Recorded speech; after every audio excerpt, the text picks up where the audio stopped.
satu ya. Kedua tuh dia kadang-kadang dia tidak bertanggung jawab juga terhadap desainnya gitu. Jadi banyak desain yang bermasalah.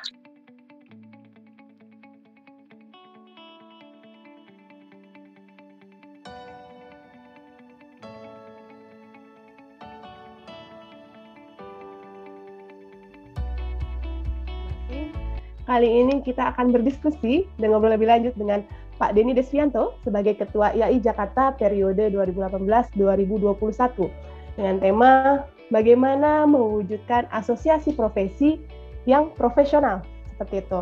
Oke, mungkin kita langsung saja ke sesi kita kali ini bersama Pak Denny. Halo, selamat siang Pak Denny. Assalamualaikum Pak Denny. Waalaikumsalam warahmatullahi wabarakatuh Mbak Iza. Baik Pak Denny, dan sebelum kita ngobrol sama Pak Denny, saya juga ingin menjelaskan sedikit, mungkin Bapak Ibu udah tidak asing lagi dengan Pak Denny sebagai Ketua Ikatan Arsitek Indonesia Provinsi Jakarta, DKI Jakarta, yang dalam periode 2018-2021 ya Pak ya. Ya. Dan kita ingin membahas mengenai tema yang tadi kita bahas, yaitu mewujudkan asosiasi profesi yang profesional Pak Denny. Tentunya ketika Pak Denny menjabat sebagai Ketua IAI Jakarta, pasti ada strategi khusus nih Pak, dalam penyusunan tim, terus kemudian yang bisa mendukung semua visi dan misi Pak Denny sebagai Ketua IAI Jakarta. Boleh diceritain nggak nih Pak, bagaimana strategi Bapak dalam menyusun tim dan juga melibatkan teman-teman profesional dan juga akademisi dalam organisasi ini, Pak? Oke, terima kasih. Assalamualaikum warahmatullahi wabarakatuh. Selamat siang rekan-rekan semua. Selamat siang juga Mbak Ziza, Mas Bayu, dan semua yang hadir. Terima kasih buat Tata Loko yang telah mengundang saya untuk sedikit berbagi ya di acara. Jadi sebenarnya kenapa saya menggunakan visi misi untuk visinya itu organisasi profesi yang profesional, itu karena saya melihat Jakarta sekarang ini untuk IAI ya, itu berkedaknya sangat dinamis ya, sangat cepat perubahan-perubahan perkembangan zaman dan juga peraturan-peraturan itu bergerak sangat cepat. Nah, IAI Jakarta sebagai wadah bagi para arsitek yang berpraktek di Jakarta itu harus bisa mengimbangi gitu, bahkan memberikan input bagi cepatnya gerakan yang dilakukan oleh pemerintah Jakarta ya. Apalagi terus kemudian muncul undang-undang cipta kerja ya, yang itu terus sangat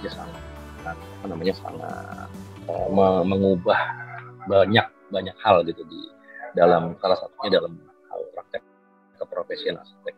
Nah, sebelum Undang-Undang Cipta Kerja keluar ya, arsitek sudah memiliki Undang-Undang Arsitek Nomor 6 tahun 2017 ya. Nah, di situ dimana dituntut arsitek harus profesional. Profesional di sini kan berarti kita harus bisa berpraktek dengan penuh tanggung jawab ya, bukan hanya mendesain tanpa jadi kita mendesain tuh harus ada sanksinya juga. Kita harus profesional, kita harus memberikan yang terbaik untuk klien, dan juga kita bisa mendapatkan hak kita sebagai seorang profesional gitu. Jangan kita hanya mendesain semau kita dan tidak bertanggung jawab terhadap apa yang kita desain. Jadi untuk itu kan saya kebetulan pada saat itu saya sebagai pengurus Ikatan Arsitek Indonesia zamannya Pak Steve Manahampi. Dan waktu itu Pak Steve sudah memulai dengan mencoba memberikan tambahan wawasan, tambahan pengetahuan kepada para anggota, terutama yang berpraktek di Jakarta. Karena di Jakarta yang saya sudah bilang, Jakarta itu kota yang sangat dinamis ya, pergerakannya cepat, terutama mengenai aturan-aturan yang berlaku di Jakarta.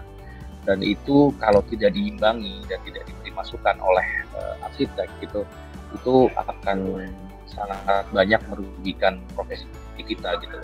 Dan juga yang bergerak di bidang properti ya, karena memang kadang-kadang kan untuk bikin peraturan kan harus ngajak orang-orang yang memang mengerti di bidang tersebut. Contoh misalnya kalau mau bikin aturan mengenai hukum atau yang lain harus ngajak yang berkompetensi di bidang itu. Nah kebetulan yang untuk arsitektur harusnya memang melibatkan arsitek. Nah untuk di Jakarta itu berarti yang diajak sebagai satu-satunya asosiasi profesi yang diakui oleh negara berdasarkan Undang-Undang Nomor 6 tahun 2017. Nah arsitek harus siap gitu loh.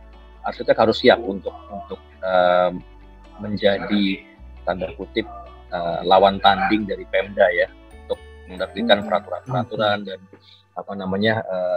dalam praktek ininya mengubah kota Jakarta menjadi lebih baik gitu.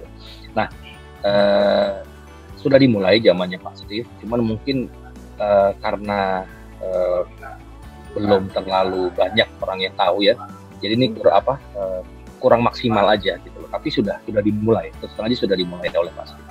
Nah terus teman-teman, kebetulan saya waktu itu di bidang regulasi, jadi saya banyak berhubungan dengan Pemda terkait pembuatan regulasi.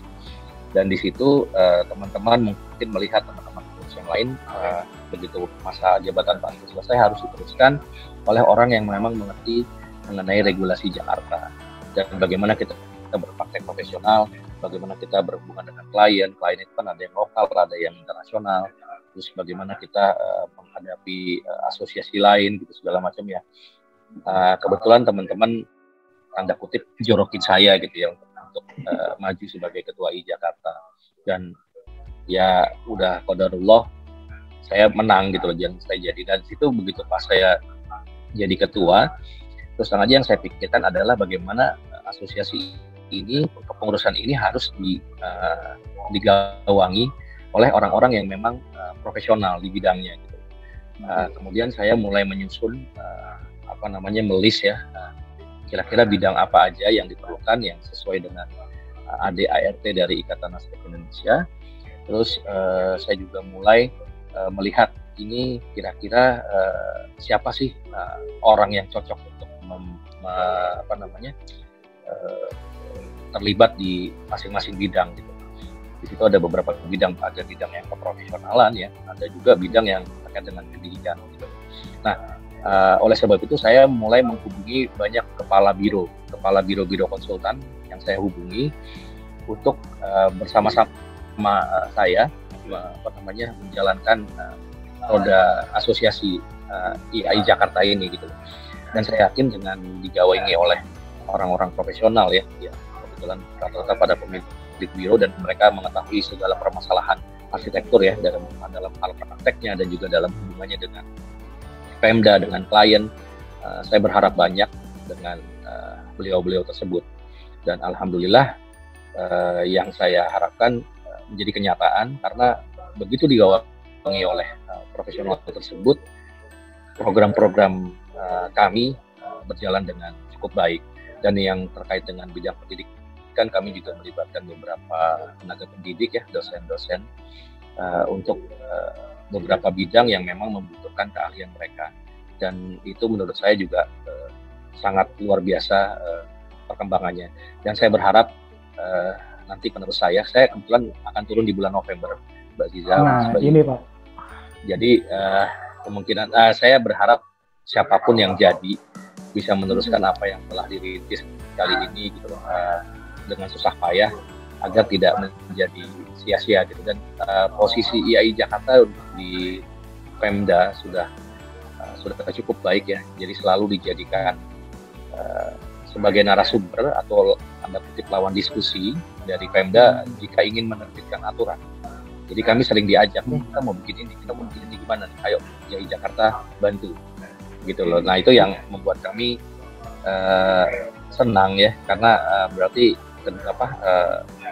IAI Jakarta diakui oleh mereka dan masuk perhitungan mereka untuk dilibatkan dalam setiap kebijakan mereka. Bukan seperti itu, Mas? Sangat dijadiin partner ya Pak, gitu oleh Pemda gitu ya, Pak. Sudah dijadikan partner ya. Nah mungkin sebelum kita ngobrol lebih lanjut, ini saya sedikit agak mundur sedikit Pak di masa-masa Bapak sebelum menjabat sebagai Ketua IAI ya Pak, Ketua IAI Jakarta kan. Ya Bapak pasti mengetahui bahwa sebagai Ketua IAI Jakarta tuh wah pasti akan cukup apa ya, complicated nih mengurus sebuah asosiasi, apalagi untuk Kota Jakarta gitu. Itu sedangkan kita tahu juga, mungkin teman-teman dan semuanya juga tahu bahwa Pak Denny adalah salah satu prinsipal dari PDW, Pak. Itu sempat ada yang terbelah nggak Pak fokusnya, atau akhirnya memang ya ini memang yang harus dijalani gitu. Selain memang PDW-nya harus jalan, tapi Pak Denny juga karena punya concern dengan teman-teman arsitek Jakarta, kayaknya harus ada sesuatu yang bisa menaungi dan lebih membantu mereka gitu mengenai regulasi dan sebagainya gitu, Pak. Ya, oke, benar. Jadi awalnya saya juga ragu dengan kesibukan saya di kantor ya gitu. Tapi kebetulan saya mendapat dukungan dari direksi yang lain untuk maju, karena memang kami melihat dan kami juga banyak menerima masukan dari tim ahli bangunan gedung ya. Kok banyak nih arsitek yang kurang paham mengenai aturan-aturan di Jakarta, terus juga developer gitu ya. Jadi yang memang terlibat tuh nggak dilibatkan gitu, padahal mereka terkena impact langsung. Nah itu saya justru di-challenge oleh direksi yang lain untuk, ayo bisa nggak lo bikin sesuatu yang mereka jadi ngerti kita, karena biar bagaimana arsitek itu kan kalau saya, karena saya berprofesi di arsitektur ya, jadi itu menjadi lahan hidup saya gitu ya. Jadi jangan sampai lahan hidup kita diotak-atik oleh orang yang kurang paham gitu loh. Jadi sebaiknya kita duduk bareng, kita kita kerjakan bareng-bareng gitu supaya semuanya win-win solution lah. Bagi Pemdanya menguntungkan, bagi kami sebagai praktek profesi arsitek juga tidak dirugikan gitu loh. Nah itu yang memang mengenai mengatur waktu ya, dulu sebelum pandemi sebenarnya nggak ada masalah Pak, karena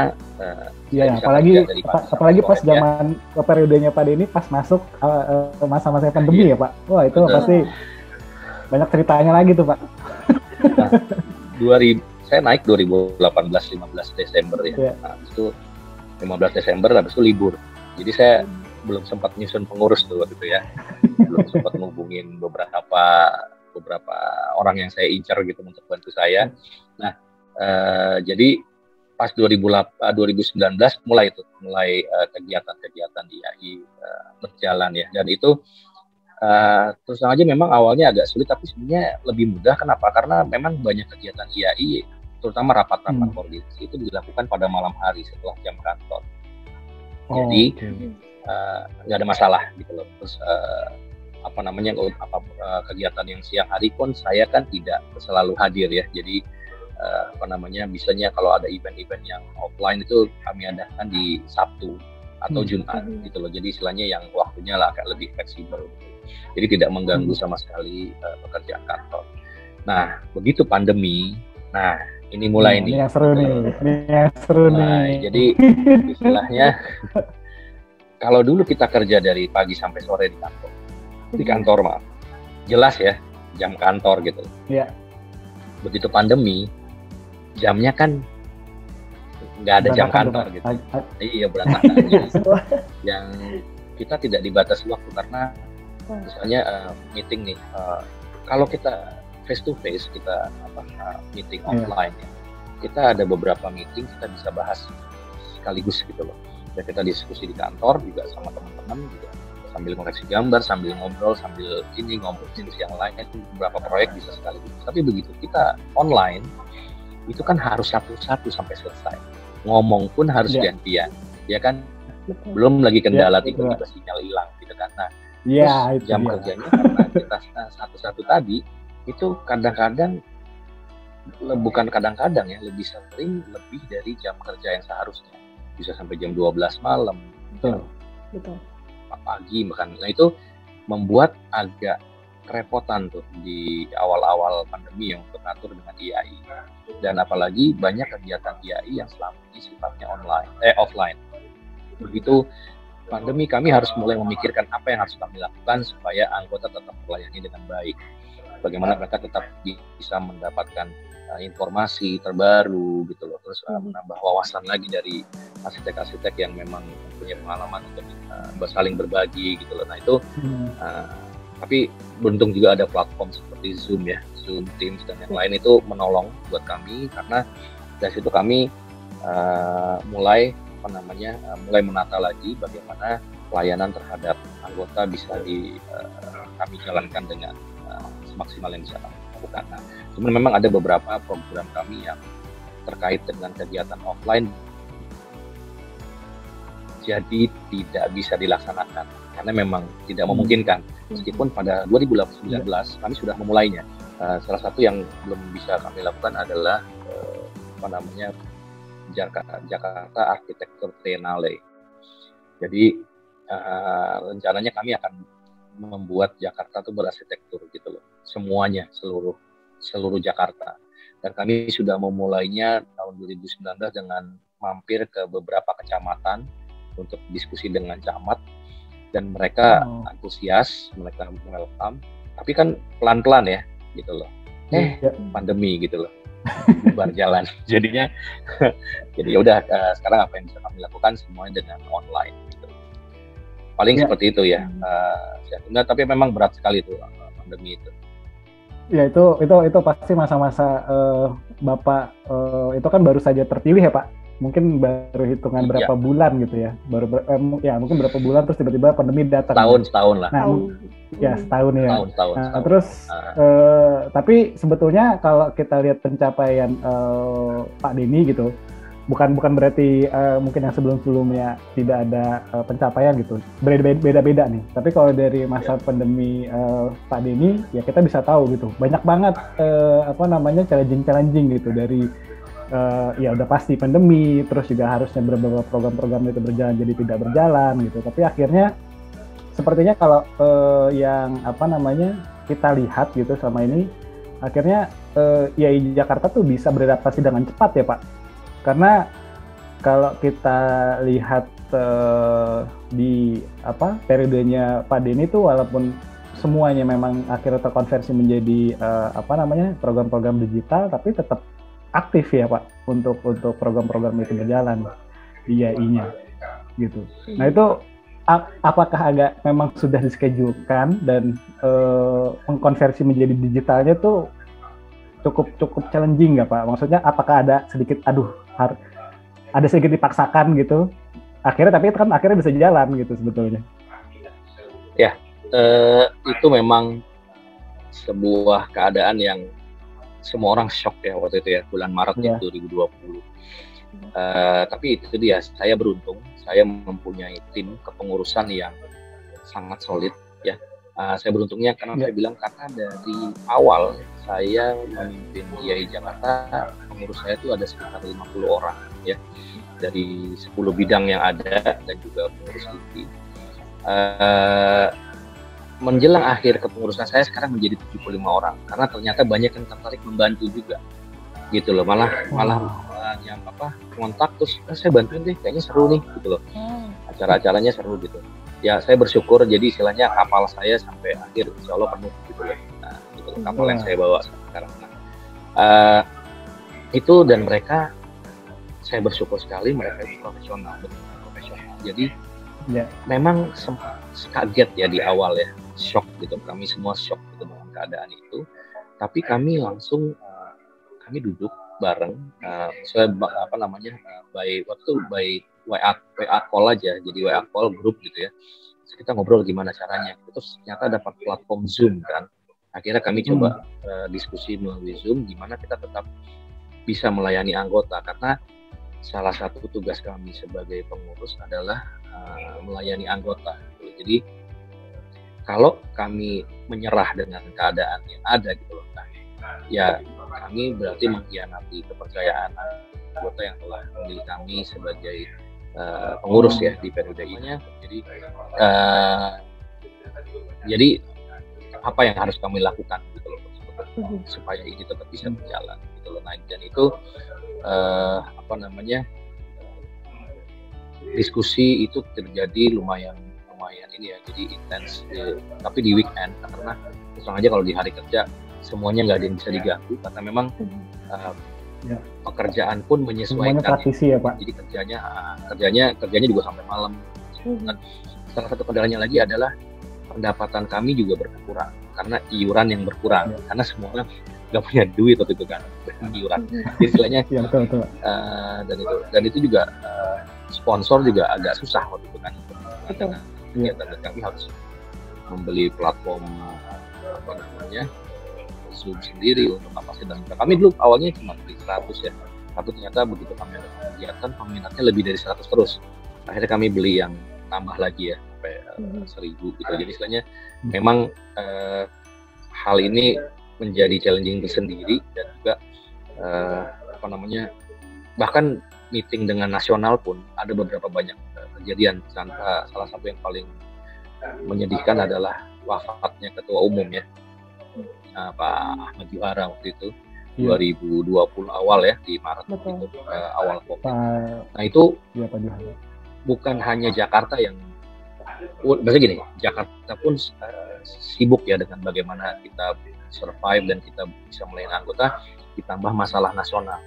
Jadi kami hampir tiap malam tuh rapat, mulai rapat tuh jam 10 malam sampai jam 3 pagi gitu loh, rapat bagaimana ini cara mengganti ketua yang baru, dicari aturannya bagaimana gitu, terus bagaimana kita dengan provinsi lain bagaimana gitu. Jadi pokoknya ribet lah pokoknya gitu lah waktu itu.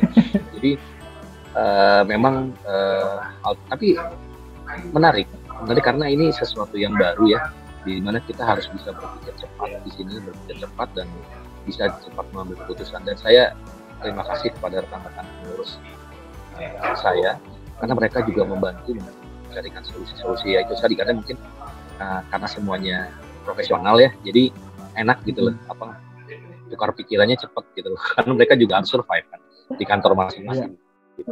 Jadi alhamdulillah ya berjalan dengan baik. Nah itu ngomongin anggota kepengurusan tuh Pak, yang tadi Pak Denny sampaikan kan semuanya profesional Pak, dan ya mungkin teman-teman juga tahu gitu ya, di masa periodenya Pak Denny nih kepengurusan YAI Jakarta tuh diisi oleh praktisi-praktisi atau profesional yang memang sudah kita kenal gitu.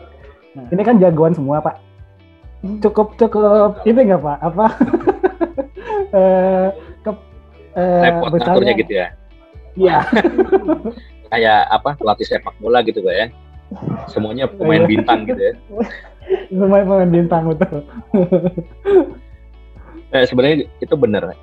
Itu lagi strategi gitu ya, strategi. Jadi saya mencoba menerapkan yang ada di kantor ya. Kebetulan di kantor kami prinsipal yang ada ya, itu sangat mengedepankan asas demokrasi dalam mengambil keputusan. Jadi bahkan kami mengambil keputusan desain pun tidak bisa memaksakan keinginan satu orang gitu. Even prinsipal sendiri kita diskusi gitu loh,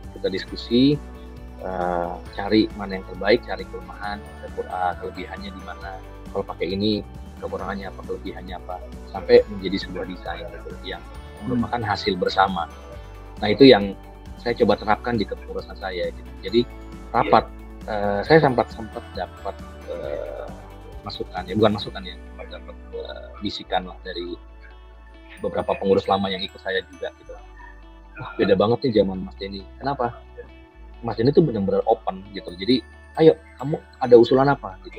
Saya pokoknya program saya ini, visi misi saya ini, masing-masing ada punya ide apa untuk menjalankan ini. Jadi kalau saya maunya begini, tapi itu kan mau saya, belum tentu mau saya benar. Coba kasih masukan, dan mereka begitu dikasih kesempatan berlomba-lomba Pak.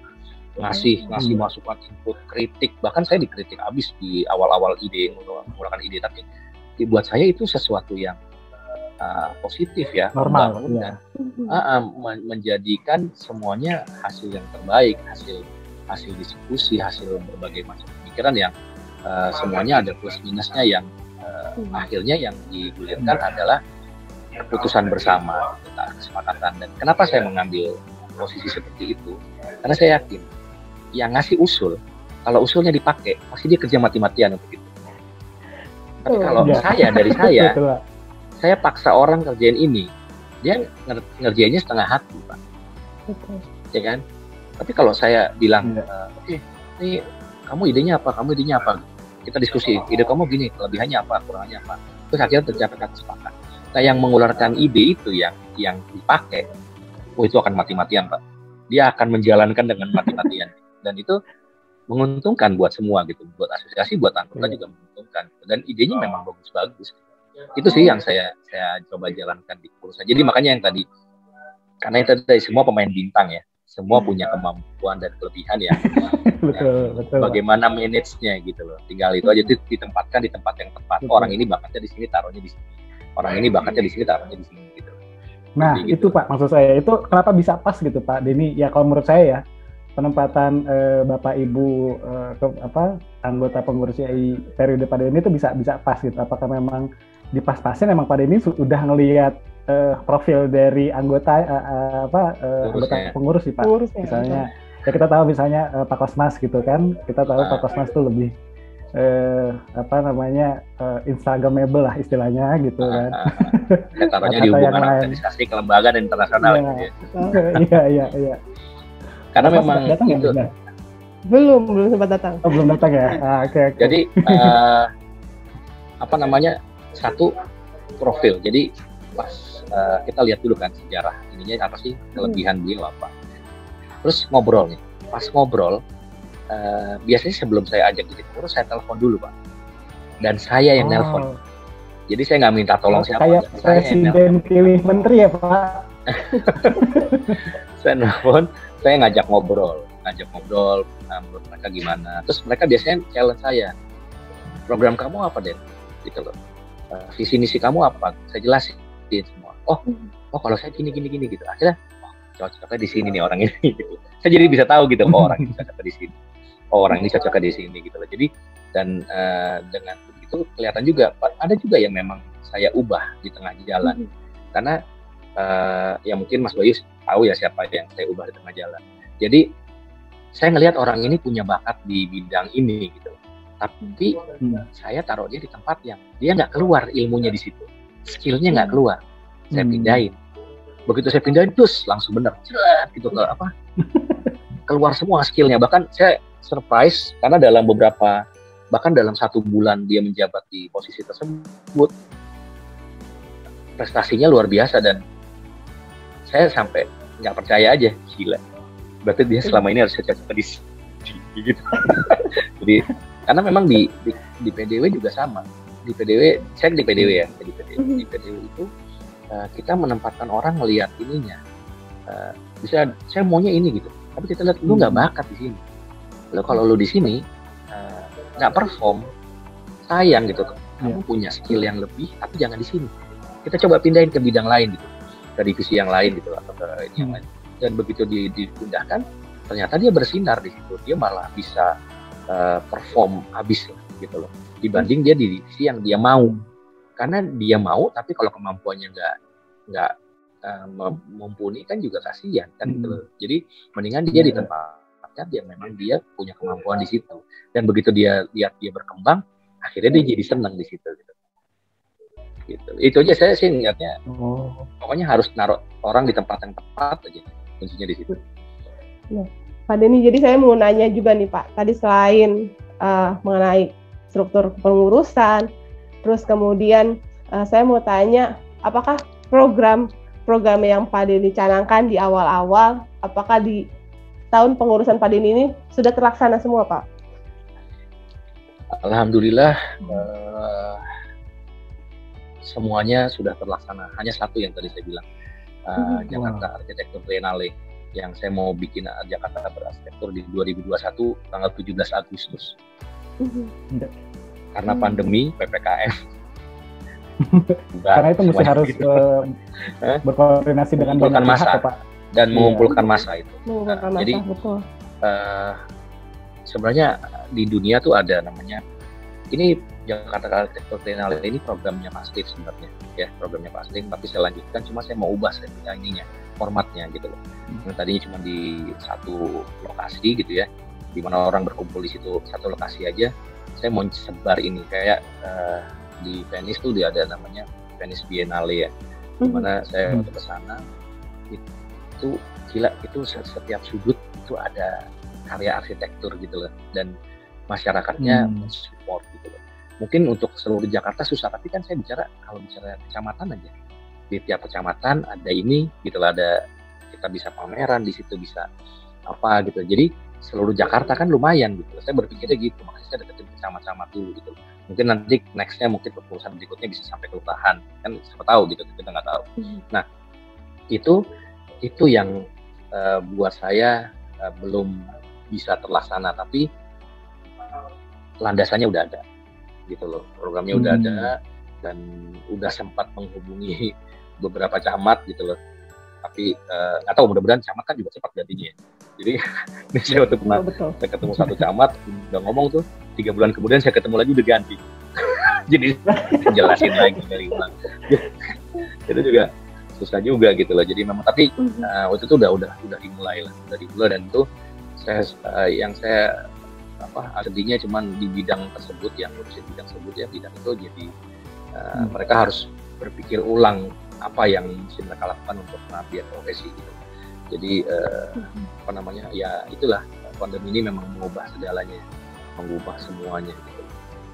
Yang itu yang di kepengurusannya saya yang belum terlaksana, tapi dasarnya udah ada seperti itu. Dan saya lihat juga di pengurusan yang baru dan di 2022 udah mulai berkurang pandeminya, mudah-mudahan bisa dilanjutkan ya Pak. Karena itu pasti mudah-mudahan dilanjutin, nggak tahu juga kan pengurus yang baru. Amin. Oke. Dan ini Pak, kalau saya lihat ya dari kegiatan-kegiatan yang diadakan oleh IAI Jakarta, kebanyakan untuk kegiatannya sendiri mengarahkan ke acara sayembara, kemudian lebih ke untuk mengasah dan kemampuan arsitek dan juga keterlibatan dengan masyarakat Pak, seperti itu. Dan saya mau tanya ke Pak Denny sendiri mengenai program acara seperti ini, apakah memang untuk di kepengurusan Pak Denny sendiri memang akan mengadakan banyak sayembara itu Pak? Sebenarnya sayembara tuh nggak bisa satu sisi ya, maksudnya cuma IAI aja kan. Jadi kami terus terang aja bekerja sama dengan beberapa pihak dengan memberikan pandangan, memberikan sedikit wawasan bagi pihak yang ingin memiliki sebuah desain yang baik. Contohnya adalah Pemda sendiri ya, Pemda mau bikin apa gitu. Nah, melalui pendekatan juga ada rekan-rekan kami yang bekerja di Pemda gitu. Jadi kami mencoba memberikan kesadaran bagi mereka kalau ingin dapat desain yang baik ya harus sayembara gitu loh. Karena dari sayembara itu udah bisa diseleksi dari awal, dan di situ kan jadi ada kesempatan bagi, kan ada kita arsitek ada di sini, ada arsitek ya, ini udah ngetop nih dia gitu. Nah kasihan yang belum ngetop, kapan ngetopnya gitu loh. Nah dengan adanya sayembara ini kan sebenarnya memberi kesempatan kepada semua orang, semua kalangan, semua ini misalnya dari arsitektur ya, jadi ada yang udah level senior, yang junior, orang baru lulus, itu semua dikasih kesempatan untuk bisa menunjukkan, mengaktualisasi dirinya gitu dengan sayembara. Dan itu alhamdulillah udah berjalan dengan cukup baik, dan banyak beberapa pihak yang mempunyai potensi mempunyai keinginan atau mempunyai potensi untuk mengadakan sayembara, membuat proyek gitu, mereka akhirnya menghubungi Jakarta untuk kita bikin sayembara, Jakarta bisa bantu nggak? Kita senang sekali, sini kita bantu gitu loh. Karena itu juga sebagai bentuk pelayanan kami terhadap anggota kan gitu, karena anggota kan juga butuh tempat untuk mereka dikenal, mereka bisa mengaktualisasi dirinya gitu ya. Dan juga salah satu yang membuat saya terharu adalah acara award kemarin, IAI Jakarta Award ya. Jadi yang selama ini yang seru nih Pak, mesti ceritain nih Pak. Selama ini saya pernah ikut ya pendaftaran, mungkin yang ikut memasukkan award nggak pernah lebih dari 100 gitu ya karya.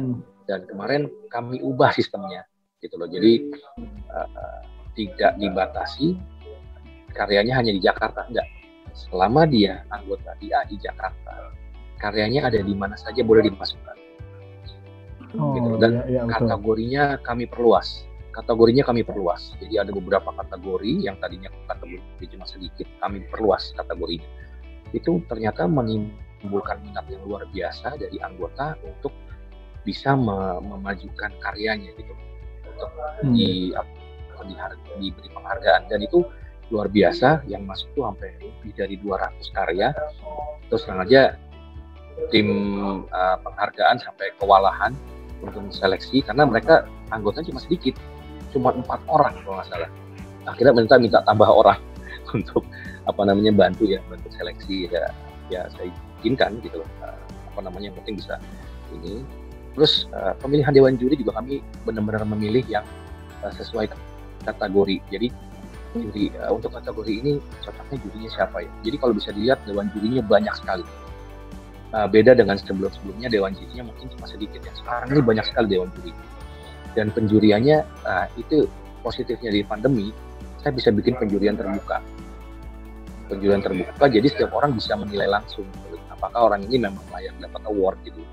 Jadi di situ, dan jurinya juga yang dipilih juga yang tanda kutip sadis gitu ya. Jadi istilahnya yang tanya tuh kita bawaannya pengen minta maaf gitu, atau pengen kulit lagi gitu pertanyaannya gitu kan. Tapi ternyata itu justru menjaring banyak audiens ya untuk lihat gitu, seru gitu, dan ditunggu-tunggu sama mereka gitu. Yang saya senang lagi ternyata banyak orang-orang baru ya, yang bukan dia lagi gitu, yang dapat award. Itu luar biasa buat saya tuh. Wah, ini benar-benar apa yang saya cita-citakan, bahwa dia itu milik semua anggota ya, bukan hanya segelintir orang dia lagi patel ya, lu lagi, tapi ini bisa semua orang bisa mempunyai kesempatan yang sama untuk bisa mendapatkan penghargaan.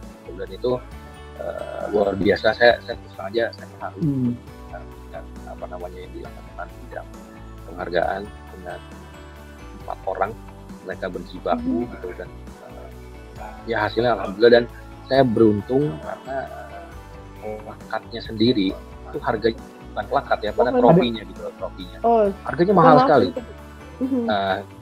Itu desainnya Ibu Rita Widakdo ya, salah satu desainer produk yang memang luar biasa ya. Nah,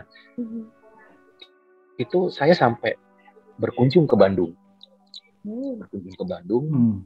Tidak sekali gitu, berkali-kali, hanya untuk jadi gini, saya nggak langsung, Bu, saya mau bikin piala, kita diskon atau enggak? Saya ngobrol, tanyakan kesehatannya bagaimana, gitu. Ajak dekati dia secara personal. Jadi saya diskusi bagaimana saya membuat Bu Rita itu merasa dihargai sebagai orang tua ya, sebagai personal, bukan sebagai desainer gitu. Jadi saya ajak ngobrol, nanyakan bagaimana kesehatannya segala macam gitu. Ngobrol biasa lah. Akhirnya saya dapat diskon 50%. Jadi dengan harga satu piala saya dapat 2. Gitu loh, kan luar biasa. Itu memang itu ya anugerah Allah yang luar biasa lah buat gitu. Nah, dan itu membuat saya senang juga. Kebetulan yang mensupport acara awardnya sendiri juga alhamdulillah banyak gitu. Iya. Makasih juga untuk Katalog Pro yang udah bantuin cari kemarin.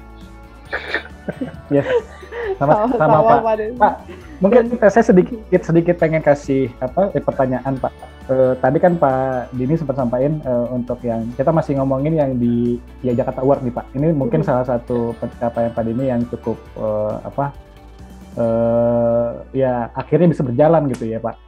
Gitu. Nah, tadi Pak Denny sampaikan ternyata di penghargaan ini di IAI Jakarta Award ini banyak nama-nama baru yang mungkin belum capture gitu sebelum-sebelumnya gitu, yang sebelum-sebelumnya mungkin lu lagi. Ini apa karena memang kategori penghargaannya diperluas atau memang dari jurinya yang cukup selektif gitu Pak untuk memilih siapa nih yang terbaik gitu Pak? Dua-duanya sih Mas Bayu.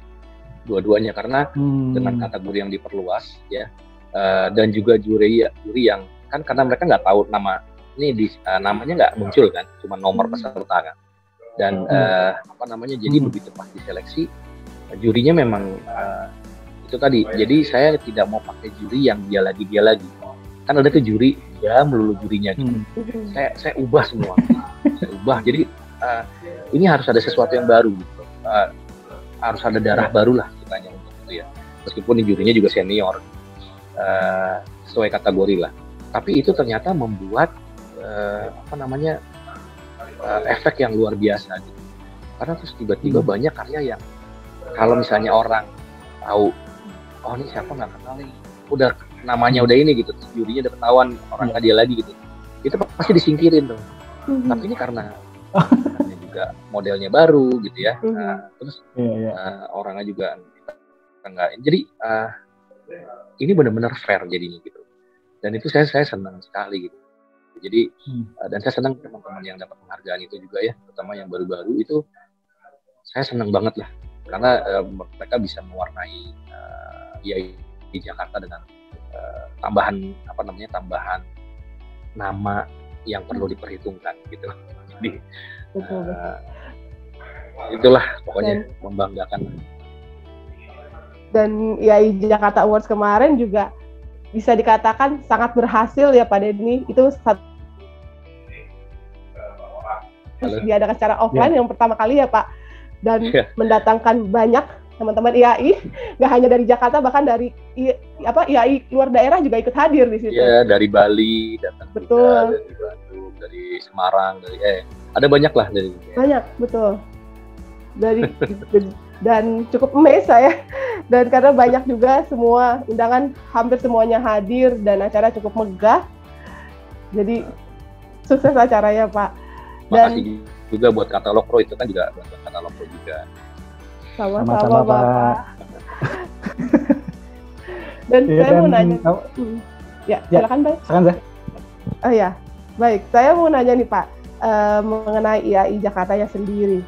Dan kalau untuk IAI Jakarta sendiri, itu kan tadi Bapak sempat bilang ingin mengedukasi para anggotanya juga mengenai pemahaman mengenai hak dan kewajibannya, arsitek seperti apa, kemudian tugasnya seperti apa, dan apakah IAI sendiri banyak terjun langsung mengenai sosialisasi kebijakan atau perizinan juga Pak? Jadi yang kami lakukan itu mengadakan kayak gini nih, kayak webinar gini. Sebelumnya, sebelum ada pandemi, kami mengadakan acara offline ya, sosialisasi aturan-aturan yang dikeluarkan oleh Pemda. Contohnya adalah sosialisasi Pergub 135 ya, yang kami mengundang langsung narasumbernya adalah yang buat peraturannya, dan juga tim pembangunan gedung. Jadi setiap orang nanya bebas pasti Pak. Yang kasihan yang narasumbernya Pak, habis ditanya orang gitu. Jadi mereka harus bisa jelasin gitu yang mereka buat seperti apa gitu. Dan itu saya salut, setiap kali ada acara sosialisasi itu pesertanya luar biasa.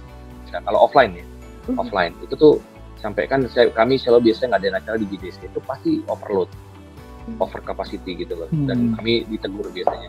Ditegur sama anggota juga, ini gerah banget nih, jadi ya harusnya nggak segini gitu, apa itu udah pakai yang gede tetap nggak cukup gitu loh. Memang ternyata minat anggota, bukan hanya anggota loh. Nah, bukan hanya anggota, ternyata developer juga ikut, karena mereka juga pengen tahu aturan terbaru seperti apa ternyata. Jadi ini ternyata menyentuh banyak pihak ya gitu loh, menjangkau banyak pihak yang kebetulan berinteraksi langsung dengan bidangnya gitu loh. Jadi dengan kalau Jakarta kan banyak pembangunan ya, ke properti ya. Jadi itu sih yang memang itu. Terus selain itu juga kami sering kami punya portal ya, web portal itu kami juga selalu update gitu loh. Jadi apa yang baru kami coba angkat situ di media sosial juga, kami ada Instagram gitu lah. Itu kadang-kadang kami bikin teaser di situ supaya orang penasaran gitu kan, pengen tahu, nanti akhirnya ikut acara kami gitu. Itu teaser ternyata ini juga ya, ada strateginya juga loh ternyata. Saya baru tahu itu ada jam-jamnya. Ada jamnya ternyata gitu untuk ngeluarin pengumuman. teaser jam segini sampai jam segini orang pasti lihat ini gitu loh, jam segini sampai segini, oh gitu ya, tahu deh. Oh, ada sampai strategi sampai ke situ ya Pak? Ada sampai situ, dan itu dibuat oleh ketua bidang media komunikasi. Oh Pak Berto ya Pak ya? Imron. Oh Pak Imron, oh, oke. Pak Imron. Itu beliau memikirkan sampai ke sana Pak. Luar biasa, saya bilang lah, cocok Ron di situ Ron. Nah terus kami juga ada bidang mediasi dan advokasi, dan saya tahu Pak Fauzi Maskan sebagai ketua ya, dan kebetulan anggotanya semua memang arsitek-arsitek kawakan ya, jadi memang yang sering berhubungan dengan tanda kutip masalah gitu ya. Nah itu ternyata begitu ada bidang itu, wah mulai Pak berdatangan kasus-kasus yang tadinya nggak ada di bayangan kita gitu. Dan itu luar biasa, peran mereka tuh kasihan juga sih mereka, karena mereka harus ada di posisi tengah ya antara klien dan arsitek gitu, bukan antara arsitek dengan arsitek gitu loh, dan juga bagaimana menyikapi fenomena yang sekarang media sosial orang jualan tanda kutip tanpa kode etik gitu loh, yang itu peran mereka di sini sangat besar gitu. Dan saya berterima kasih banyak buat tim media dan advokasi juga, itu memang luar biasa kerjanya, dan saya yakin stresnya lebih dari saya karena itu isinya komplain semua gitu loh, bukan hanya arsitek yang komplain, klien juga komplainnya ke dia, padahal kan harusnya curhatnya ke itu ya Pak. Ya. Jadi ada klien nggak suka sama arsitek, dia komplain ke IAI, ke mereka gitu loh, kasihan kan sebenarnya. Itu tapi pertanyaannya memang bisa ya Pak, maksudnya maksudnya klien dari arsitek, dari sebuah arsitek personal atau konsultan gitu mengadukan hal yang misalnya ada oknum yang tidak baik gitu, terus ngaduk ya itu sebetulnya bisa Pak? Bisa nanti dimediasi. Ini baru tahu nih Pak. Dimediasi, kalau bisa dijadikan didamaikan lah diberikan solusi-solusi ya Pak. Diberikan solusi-solusi juga. Dan juga kami juga mengadakan pengetahuan mengenai pembuatan kontrak ya, karena kan itu juga jadi masalah buat arsitek. Kami mengundang beberapa orang yang memang ahli, pemilik biro, untuk menyampaikan pengalamannya dan pengetahuannya mengenai bagaimana membuat kontrak yang benar. Dan itu ternyata juga antusiasmenya juga luar biasa, karena terutama yang baru-baru bikin baru ya, mereka startup itu kan gimana bikin kontrak yang aman gitu loh. Dan itu bagus gitu, ternyata memang hal tersebut rupanya sangat dibutuhkan oleh anggota. Jadi kita mesti tahu tuh apa sih anggota butuhnya gitu.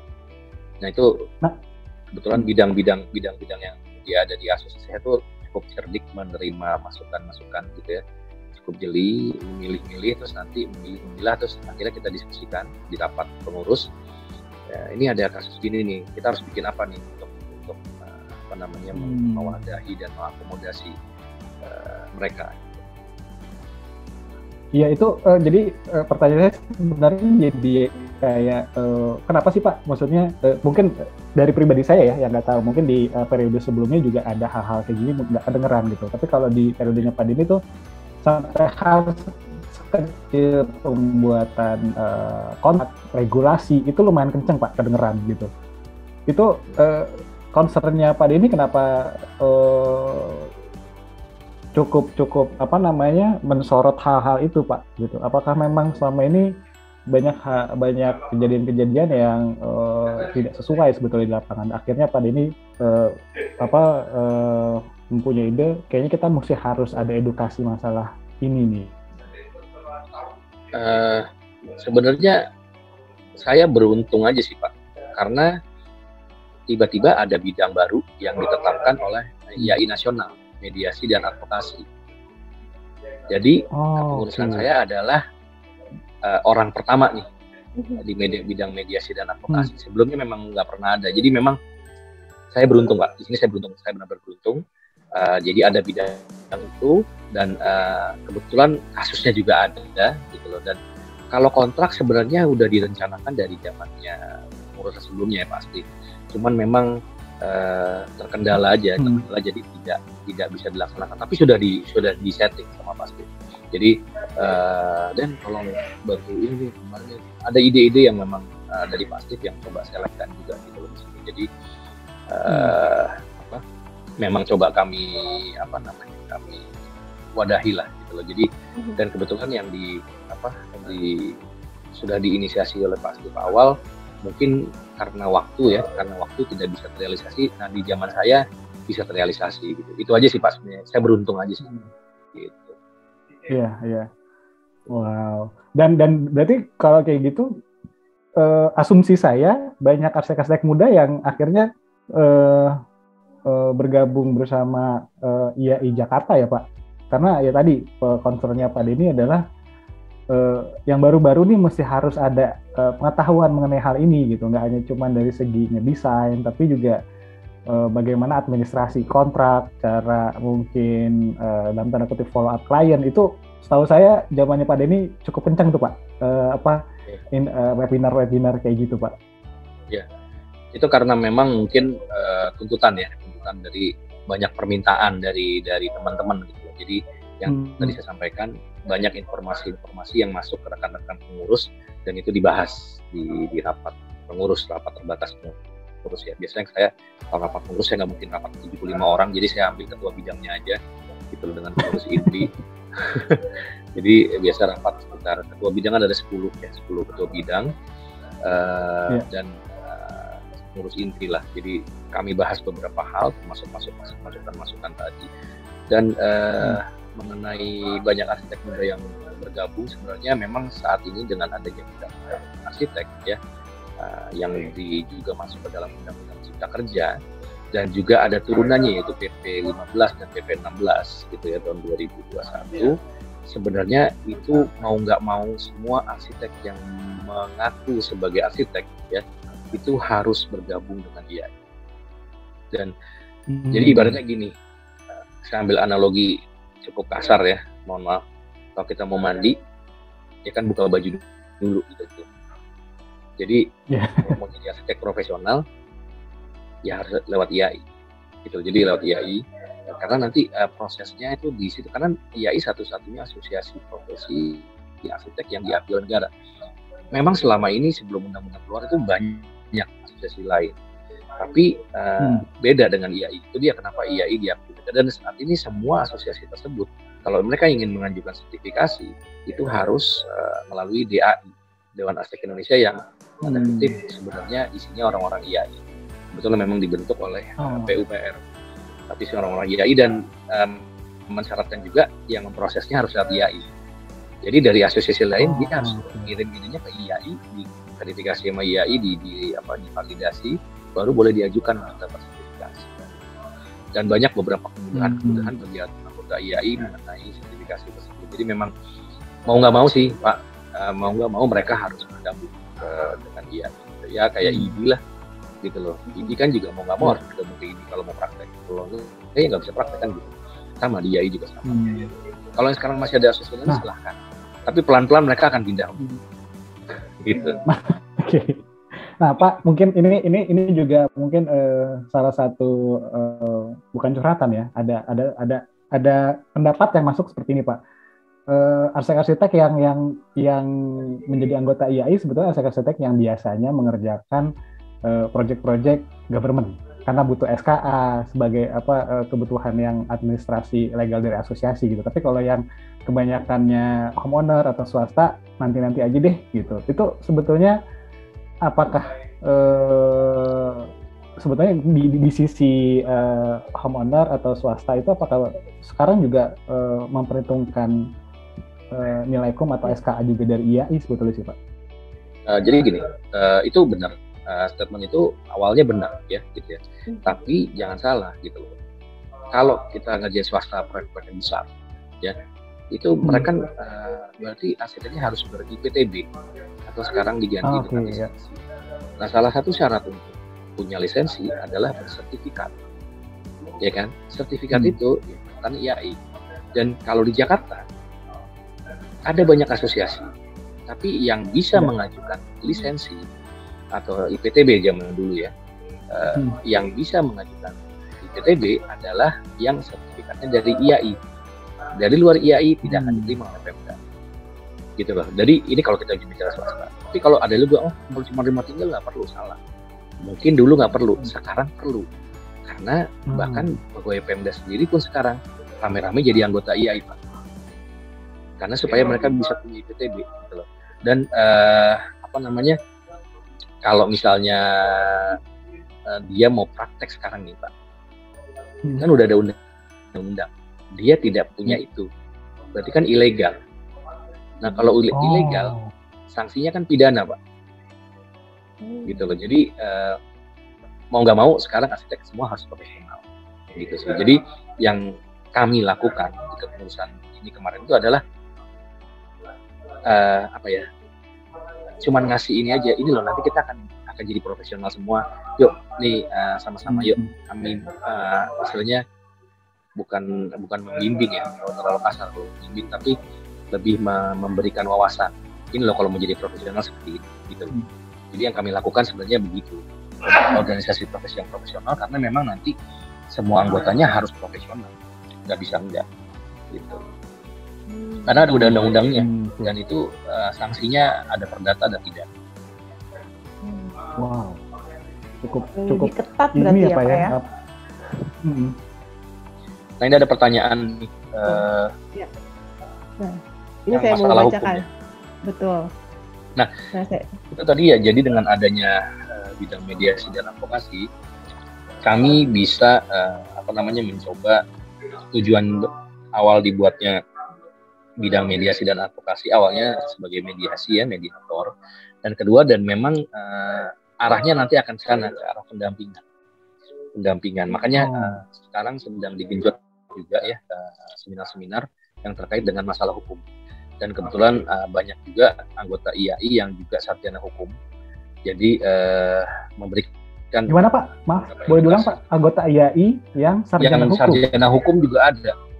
Jadi mereka tapi profesinya punya arsitek dua gitu, gelar, arsitek. Oh, oke. Ada yang punya dua. Jadi dia arsitek juga, dia punya lawyer juga gitu. Jadi istilahnya, dan itu ternyata banyak juga.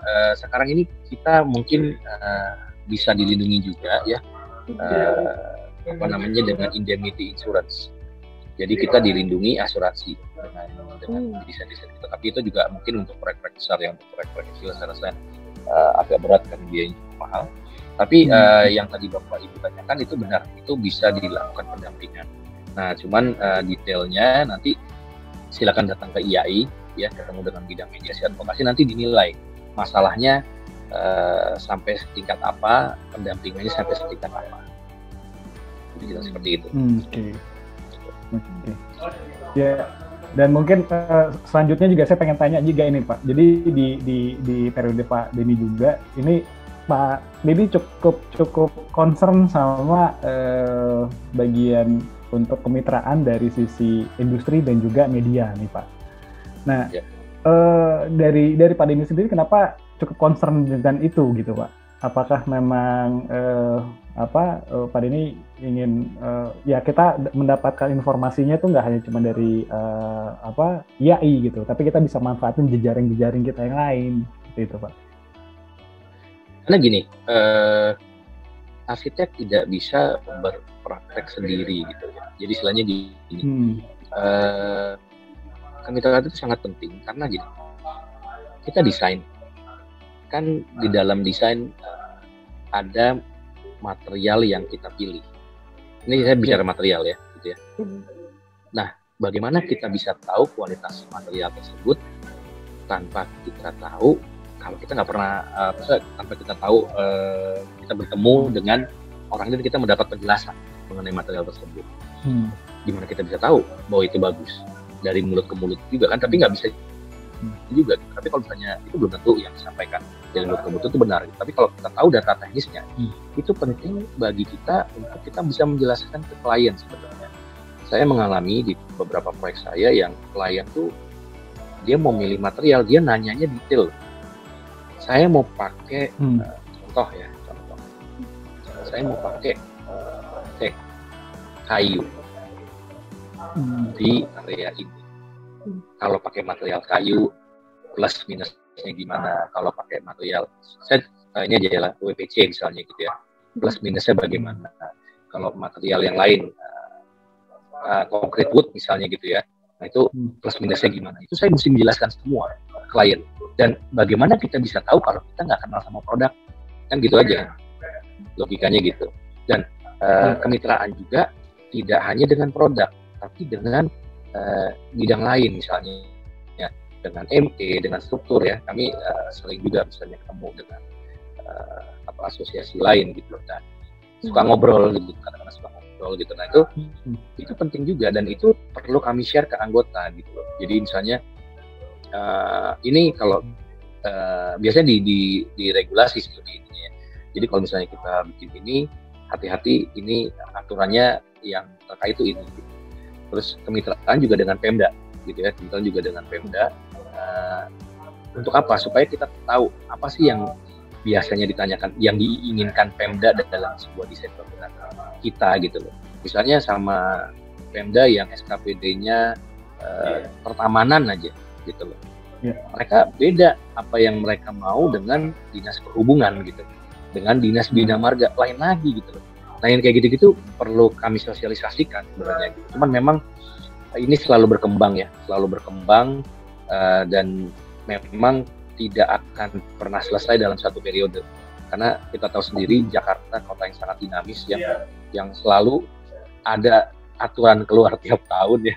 Jadi itu tugas challenge buat siapapun ketua IAI berikutnya untuk update gitu loh, itu segala macam itu. Terus juga terkait dengan kemitraan dengan produk misalnya ya bagaimana kita membina hubungan supaya kita sebagai arsitek itu juga update mengenai material-material apa yang digunakan, karena kalau di arsitek kita kerjasama dengan arsitek asing, mereka tahu loh material apa yang harus digunakan, karakteristik material ini apa, mereka tahu. Itu yang saya salut sama mereka arsitek asing itu. Jadi kadang-kadang ini kenapa pakai ini, karena dia karakternya begini, karakternya gini nih. Kaca kenapa pakai yang harus offline atau online gitu loh, coatingnya. Itu mereka tahu, oh kalau untuk yang kayak ini saya harus pakai online, oh ini saya pakai offline. Bagaimana kita bisa tahu kalau kita tidak pernah mengenal gitu. Jadi memang salah satu tujuan kemitraan ya seperti itu sih, biar saling ya simbiosis mutualisme lah. Nah ini kan juga ada mungkin katalog produk kan berdiri di dua kaki nih Pak. Satu dari user kami, teman-teman profesional, dan satu dari teman-teman prinsip produk. Ada kesan zaman dulu gitu Pak, teman-teman produknya agak sulit gitu masuk sebuah konsultan atau IAI gitu. Nah kenapa malah zaman pada ini cukup terbuka lebar gitu teman-teman produk untuk bisa berkolaborasi dengan IAI? Ya karena saya itu tadi saya melihatnya simbiosis mutualisme sih. Jadi arsitek juga butuh sebenarnya itu pengetahuan mengenai produk ya, dan produk udah pasti butuh arsitek gitu loh, karena mereka kan lihat bagaimana yang bisa tanda kutip menjual produk mereka ya arsitek gitu, dalam desain mereka gitu. Dan mereka pasti akan meluangkan waktunya, akan memberikan pengetahuannya yang paling baik ke mereka kepada arsitek, supaya arsitek bisa mengerti produk mereka dan syukur-syukur menggunakan produk mereka gitu. Dan arsitek sebenarnya itu cuman karena ini aja Pak, mungkin kurang komunikasi aja kali ya. Jadi kurang komunikasi yang buat kesannya arsitek nih wah agak-agak ngocol nih, belagu nih gitu loh. Dan enggak kok, kita juga butuh pengetahuan itu gitu loh, butuh pengetahuan itu kan. Karena memang saling membutuhkan, karena yang tadi saya bilang tadi, yang ketemu klien, saya ngalamin soalnya ketemu klien yang sering ngetes gitu Pak, sering banget saya gitu loh. Jadi ini ada kasus gini nih, kamu solusinya pakai apa, pakai material apa, tadinya sampai begitu loh klien saya tuh. Wah saya bilang, aduh ini kalau gua nggak ngerti habis nih, hilang proyeknya gitu. Ya karena owner atau klien tuh nganggap arsitek itu tahu segalanya ya Pak, sampai dengan itu material ya Pak. Oke. Nah, silakan Mbak Ziza. Iya, saya mau nanya nih Mas Bayu. Tadi kan selain kerjasama dengan media, dengan industri lainnya, apakah IAI juga ada kerjasama atau berkolaborasi juga dengan IAI provinsi daerah lainnya juga Pak, dalam mendukung program-program atau acara-acara seperti itu? tentu. Iya. Bahkan ini nih ketum yang sekarang nih, Georgois Budianto, biasa dipanggil. Oh iya, kita ucapkan selamat buat Pak Bugar dulu. Iya. Sudah terpilih ya Pak sebagai Ketua IAI Nasional. Itu beliau tuh menginisiasi banyak sekali kegiatan yang sinergi gitu loh. Jadi kami ada kelompok namanya Jajah Baba atau Baba Jajah lah, terserah istilahnya, di Jawa Barat, Banten, Jakarta gitu loh. Itu kegiatannya apa yang bisa kita sinergikan kegiatannya. Masalahnya kan dekat Jakarta, punya Bekasi, punya Depok, ya kan? Itu masuk Jawa Barat sebenarnya. Begitu masuk Bintaro, Pamulang, Serpong, itu udah Banten. Kan istilahnya kan itu saling bersinggungan gitu loh. Jadi apa yang bisa disinergikan, apa yang bisa dikoordinasikan untuk semuanya itu mendapatkan pengetahuan, wawasan yang sama gitu di antara minimal di 3 provinsi ini. Dan kemudian ada kemarin acara menuju titik nol ya. Jadi membahas link yang seru tuh Pak tuh. Panarukan itu beberapa provinsi yang dilewatin kan gitu. Nah itu juga sama ngebahas seru gitu. Jadi memang itu saling support sih, dan itu mendukung program masing-masing provinsi juga. Jakarta juga mendukung ya dengan adanya kerjasama tersebut. Dan saya terus terang aja salut sama Kang Bugar dengan ide-ide yang kreatif ya gitu loh. Jadi memang ya saya bersyukur juga beliau jadi ketua umum, karena berarti sinerginya nih tidak hanya di Pulau Jawa gitu, bisa lanjut ke pulau-pulau ke yang lain, gitu.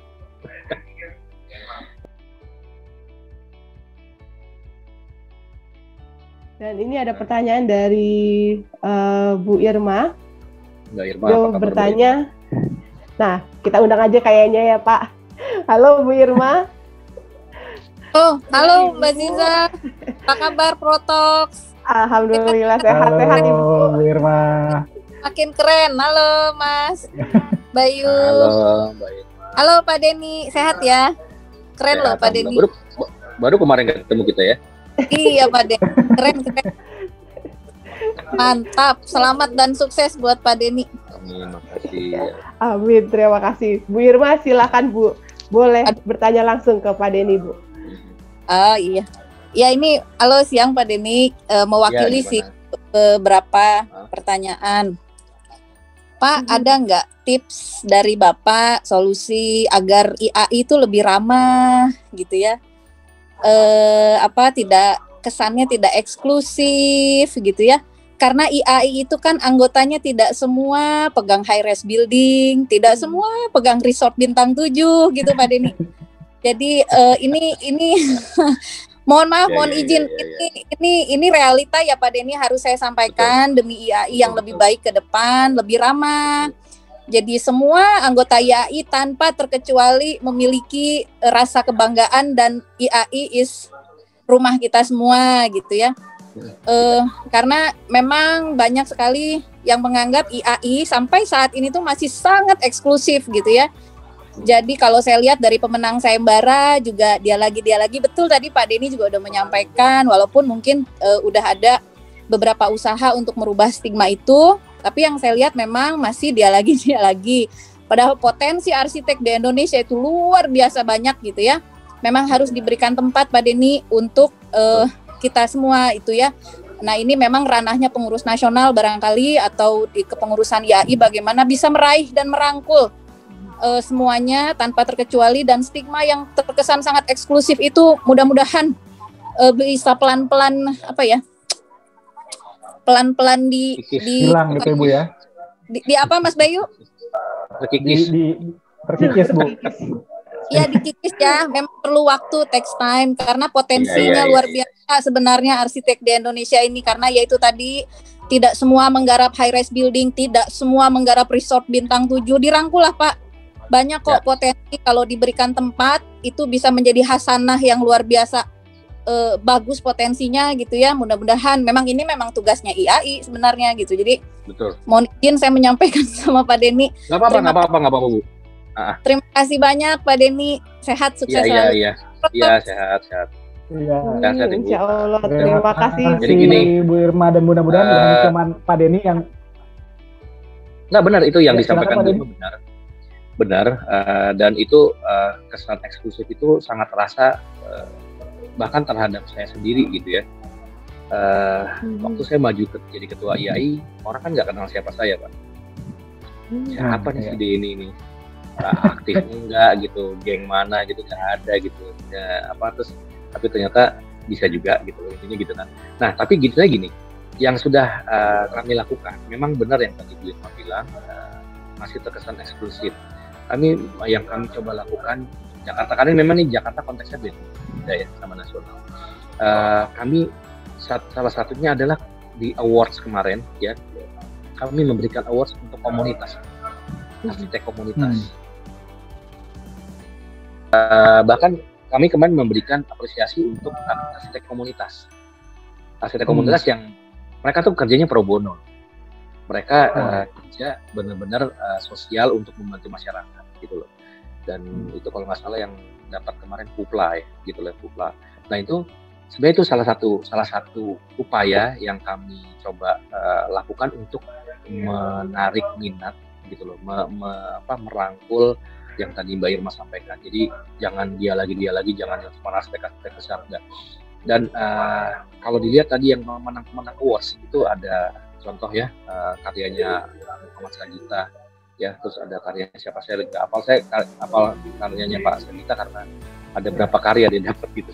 Dan itu rumah tinggal dan unik, rumah tinggalnya bukan rumah tinggal yang jreng gitu loh, mewah, enggak, rumah tinggalnya itu benar-benar rumah tinggal Indonesia banget gitu, atapnya pelana gitu ya, materialnya juga sederhana, nggak pakai AC, semua sirkulasi udaranya benar-benar itu, dan itu luar biasa. Dan itu coba kami ini gitu, jadi kami angkat dan alhamdulillah beliau menang gitu. Jadi untuk menunjukin bahwa variasi dari yang karya-karya yang dapat itu nggak sama. Tapi kalau pemenang sayembara saya juga nggak ngerti ya, ada orang-orang yang memang ikut sayembara tuh mereka agak tahu strateginya. Contoh kemarin yang sayembara Tongkol dia menang, dia lagi gitu loh, sebelumnya dia menang lagi di mana gitu. Terus ada kemarin kayak yang Peruri yang menang yang ini lagi gitu. Jadi ternyata strategi sayembara itu harus tahu siapa jurinya. Saya juga baru tahu. Jadi setelah saya jadi juri gitu ya, karena tiap juri punya concern sendiri-sendiri terhadap sebuah karya. Apa yang mau dia lihat dari karya ini gitu. Nah, biasanya yang jadi pemenang sayembara itu dia tahu siapa jurinya. Oh, ini juri ini nih, ini kayaknya dia senangnya begini nih. Ya kan, gua harus perbaiki yang ini supaya dia nggak komen yang ini. Kalau juri yang ini, oh ini kayaknya dia sukanya ini nih, gitu loh. Itu kayaknya mereka tuh yang rata-rata yang menang itu tahu strateginya gitu. Saya tadinya nggak tahu strategi itu, gitu. Tapi begitu saya jadi juri, gitu loh, saya jadi tahu, oh anak ini karyanya biasa aja, tapi kok dia bisa menang gitu loh. Begitu pas lihat, oh dia tahu saya concernnya pasti ke ini. Terus juri yang satu lagi concernnya pasti ke ini gitu. Dan itu benar gitu. Contoh kemarin yang student contestnya Sayang Gobang ya, ya kan, itu saya concernnya ke hal yang ini gitu loh. Nah, hal ya, terus yang juri yang satu lagi Pak Sibarani concernnya ke hal yang lain gitu loh. Dan dia bisa menjawab itu gitu loh. Jadi memang strategi ternyata di situ gitu loh. Sama kayak kita ngadepin dosen sama asisten ya kalau kita kuliah gitu loh. Nah, dosen yang ini maunya begini nih gitu kan, asisten yang ini maunya begini gitu. Nah, tapi tadi yang Mbak Irma sampaikan itu benar. Nah, makanya kami sekarang mengadakan program-program kayak pelatihan mengenai kontrak ya. Itu sebenarnya salah satunya, dan juga ada mediasi, bidang mediasi dan advokasi, sebenarnya salah satunya untuk merangkul kayak gitu loh. Kami ingin menginformasikan juga bahwa rekan arsitek yang mungkin tanda kutip selama ini nggak peduli dengan adanya IAI gitu loh, jadi care gitu, jadi aware, karena kita sekarang udah punya undang-undang. Nah, undang-undang ini efeknya ketika cukup signifikan dan bahkan bisa berdampak hukum terhadap kita. Nah, makanya yang kami lakukan, IAI sebenarnya mencoba mengenalkan itu dulu, untuk aware dulu. Profesi kita tuh sekarang itu mempunyai landasan hukum. Jadi ada sanksi, ada kewajiban, dan juga ada hak gitu. Dan itu yang kadang-kadang mungkin tidak disadari oleh beberapa rekan arsitek yang tadinya nggak peduli terhadap IAI. Saya jujur aja, sebelum saya jadi pengurus, saya nggak peduli sama IAI. Yang penting saya bisa praktek, ya, diajak jadi pengurus. Saya melihat hal yang luar biasa rumit, ya. Apalagi kami di asosiasi tanda kutip pro bono, ya Pak. Jadi ya itu ekskul tapi bukan ekskul gitu loh. Kalau ekskul ada bayarannya gitu. Ini nombok iya gitu loh. Jadi sebenarnya namanya itulah gitu loh. Sama dengan asosiasi dengan HDII, dengan yang lain juga sama. Jadi memang yang disampaikan Bu Irma itu tepat, cuman memang butuh waktu dan butuh kerjasama sinergi dari semua pihak. Ya, dan itu butuh karena banyak orang melihat arsitek itu yang penting kan cuma tukang gambar, ya. Alah, bayar aja arsitek daftar lah atau gimana.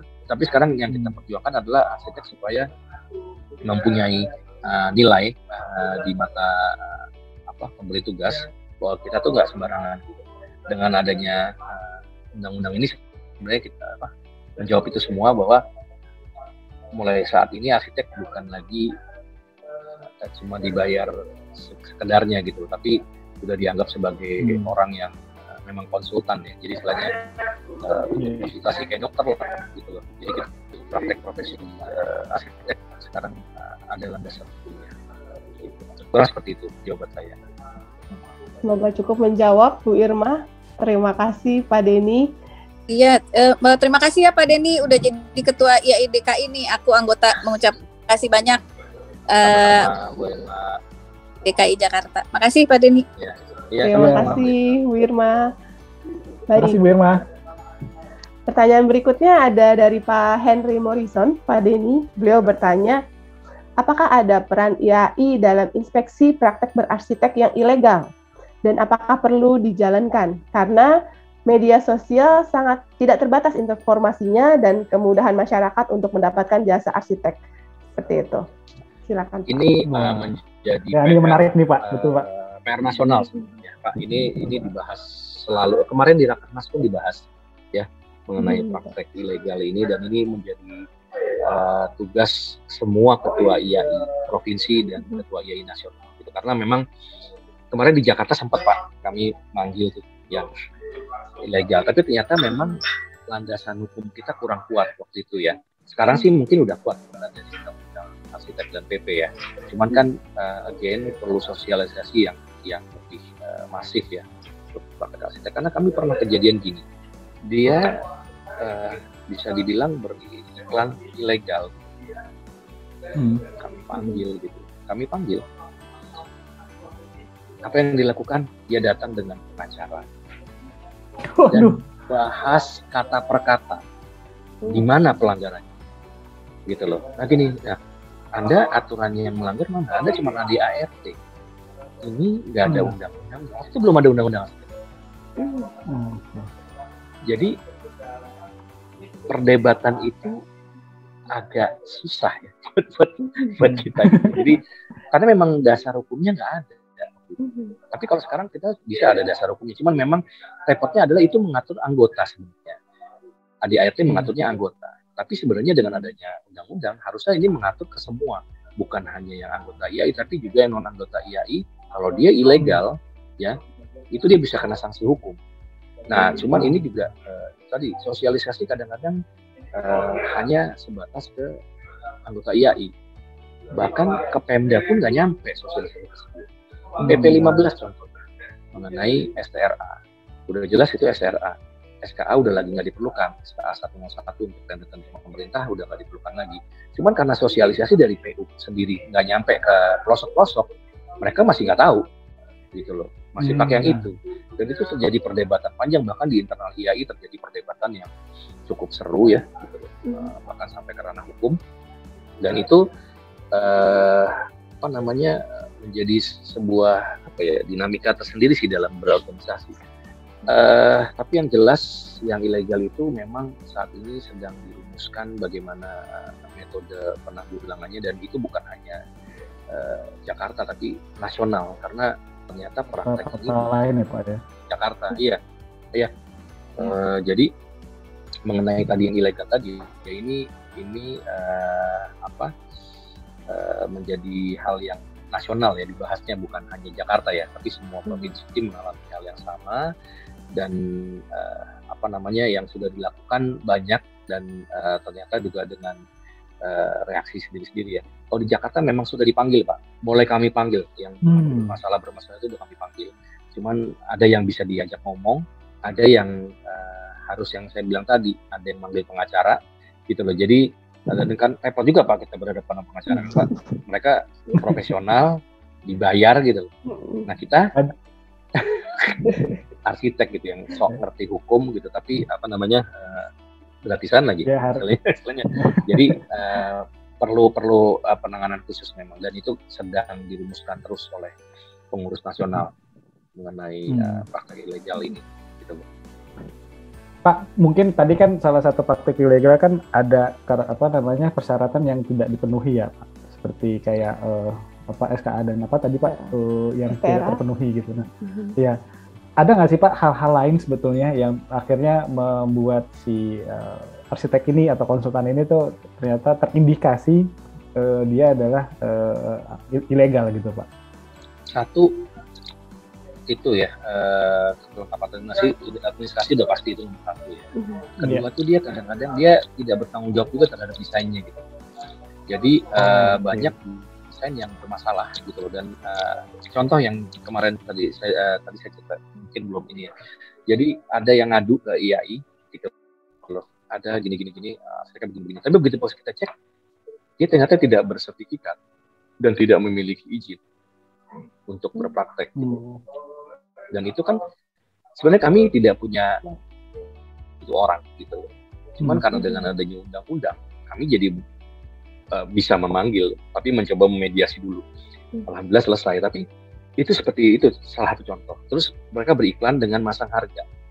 Nah nggak boleh Pak, meter 5.000. Itu kan menyesatkan misalnya. Begitu pas orangnya itu cuma murah meter segini, begitu pas udah di ini jatuhnya lebih mahal gitu. Ternyata itu penyesatan. Ya iklan lah Pak, iklan kan kadang-kadang suka nyesatin tuh gitu loh. Terus tanda kutip di bawah syarat dan ketentuan. Kalau kata kerja itu syarat dan kata marketingnya ya Pak. Iya, kayak gitu. Itu banyak yang menyesatkan seperti itu gitu. Dan ada lagi yang menjelek-jelekan arsitek lainnya. Itu nggak benar kayak gitu. Tiga. GoPro.